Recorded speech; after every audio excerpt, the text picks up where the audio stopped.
এই সরকার যদি যায়, আরেক সরকার যদি আসে, রাষ্ট্রটা সুন্দর করে সংস্কার হবে।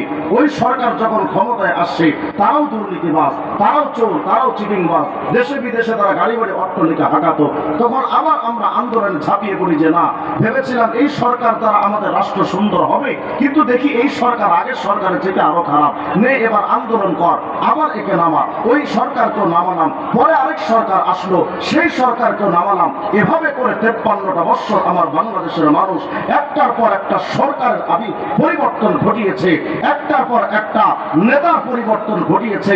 53 বছর চলে গেছে, আজও পর্যন্ত আমার বাংলাদেশের মানুষের কপালে শান্তির ভাবটাকেও এনে দিতে পারে নাই। অথচ প্রত্যেকটা সরকারের প্রধান যারা ছিলেন, যখন তারা নির্বাচনী ইশতেহার ঘোষণা করতেন, তারাই আমাদেরকে বলতেন আমরা যদি ক্ষমতায় যেতে পারি, রাষ্ট্রকে একটু সুন্দর করে সংস্কার করে দিব। আমরা যদি ক্ষমতায় যেতে পারি, চুরি থাকবে না, ডাকাতি থাকবে না,